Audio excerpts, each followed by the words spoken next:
정기국회 마지막 날인 지난 10일 여러 우여곡절 끝에 예산안이 처리되었습니다. 법정 시한을 일주일 넘겼지만 정기국회 회기일 내 처리되어 매우 다행스럽게 생각합니다.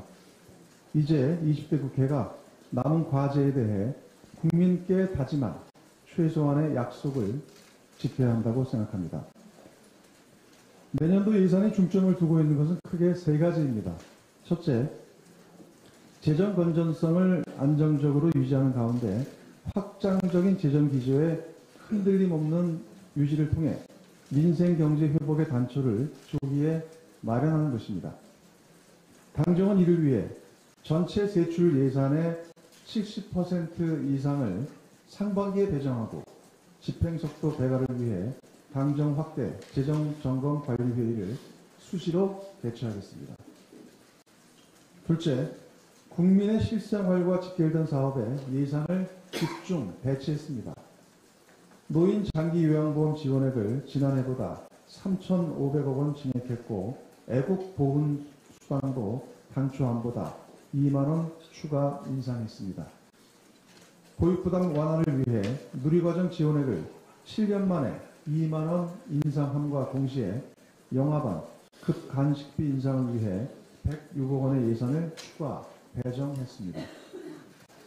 스쿨존 내 단속 카메라 및 신호등 설치 예산을 1,100억 원 신규 투입했고 독감 무료 예방 접종 대상 중학생까지 확대, ASF 등 가축 전염병 대응 예산 확충, 도시철도 노후철도 개량 929억 원 등 국민 안전 예산도 꼼꼼히 반영했습니다. 셋째, 경제활력 제고 및 혁신성장 예산을 대폭 확대했습니다.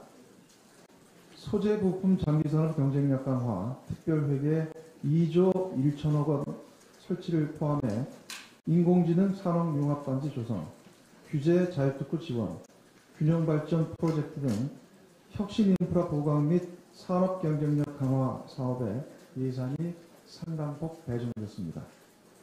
당정은 새 예산이 민생 안전과 경제 체질 개선을 효과적으로 선도할 수 있도록 예산 집행과 관련된 후속 절차를 신속히 마무리 짓겠습니다. 새 예산이 통과되긴 했지만 자유한국당의 비상식적 행태와 시간 끌기로 핵심 민생 법안들 상당수는 또다시 처리가 무산됐습니다. 특히 예산과 함께 반드시 통과되어야 할 예산 부수 법안들까지 무더기로 발목이 잡혔습니다. 자유한국당은 예산안 합의 처리의 기회를 스스로 걷어차더니 예산 부수 법안을 상대로 참으로 졸렬한 분풀이 추태를 자행하였습니다.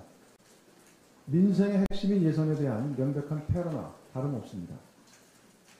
부수 법안 처리가 지연될 경우 예산 집행 준비에 차질이 발생합니다. 당장 지방 소비세율 인상을 골자로 한 부가세법이 통과되지 않으면 지자체 예산의 조기 집행 준비가 어려워집니다. 더욱이 부수 법안에 딸린 합의 법령의 개정에 소요되는 기간을 감안하면 부수 법안 처리를 단 한시도 늦출 수 없습니다. 더불어민주당은 임시국회 본회의가 개의되는 즉시 예산 부수 법안이 우선적으로 처리될 수 있도록 할 것입니다. 자유한국당도 이제 냉정과 이성을 찾을 때입니다. 더불어민주당은 마지막 순간까지 인내를 거듭하며 자유한국당의 예산 처리 동참을 호소했지만 자유한국당은 이를 끝내 외면하고 원내 지도부 간 약속을 파기했습니다. 특히 국회의장에 대해 입에 담지 못할 인신공격을 퍼붓고 경제부총리에 대해 탄핵까지 거론한 것은 그야말로 적반하장의 극치가 아닐 수 없습니다. 12월 임시국회가 시작됐습니다. 정기국회에서 매듭 짓지 못한 민생 숙제와 개혁 과제를 이번에는 마무리 지어야 합니다. 더불어민주당은 마지막까지 대화와 협상의 문을 열어놓을 것입니다. 그러나 자유한국당이 끝내 국회 정상화의 길을 거부한다면 좌고우면하지 않고 국민의 명령을 적극적으로 받들 것입니다. 정부의 일자리 정책 효과가 더욱 분명하게 나타나고 있습니다. 통계청이 발표한 11월 고용 동향에 따르면 고용률, 실업률, 취업자 수 등 3대 고용 지표가 4개월 연속 뚜렷한 회복세를 보여주었습니다. 먼저 고용률의 경우 해당 통계를 작성한 이래 11월 기준으로는 역대 최고치를 기록했고 실업률도 4개월 연속 감소세를 유지했습니다. 특히 11월 취업자 증가폭이 33만 1천 명에 달하면서 월 평균 취업자 증가가 당초 목표치인 20만 명을 훌쩍 상회하는 28만 명대를 나타내고 있는 중입니다. 일각에서 고용지표 개선이 노인 일자리 증가에 따른 착시 효과라는 주장을 펴기도 하는데 이는 사실과 동떨어진 이야기입니다.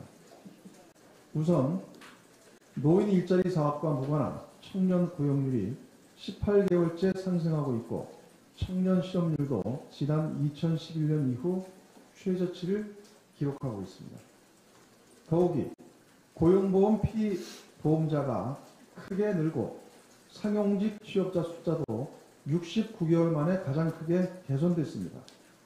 고용의 질도 양호한 흐름을 보이고 있는 것입니다. 아울러 노인 일자리 창출을 폄훼하는 주장을 중단해야 합니다. 고령화 시대에 일자리를 원하는 어르신께 일자리를 공급하는 것은 정부의 당연한 책무이자 의무입니다. 어떤 형태의 노인 일자리든 어르신께는 다 소중한 일자리입니다. 더불어민주당과 정부는 고용 개선 흐름을 더욱 굳건하게 이어나가기 위해 다양한 정책적 노력을 적극 전개할 것입니다.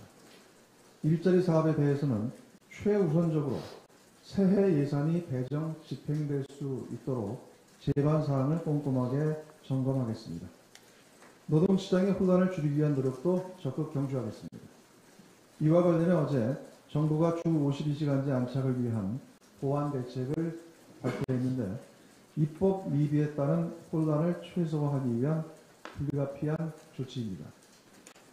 다만 행정입법으로는 한계가 분명한 만큼 12월 임시국회에서 근로기준법 개정안을 반드시 처리해야만 합니다. 자유한국당의 동참을 촉구합니다.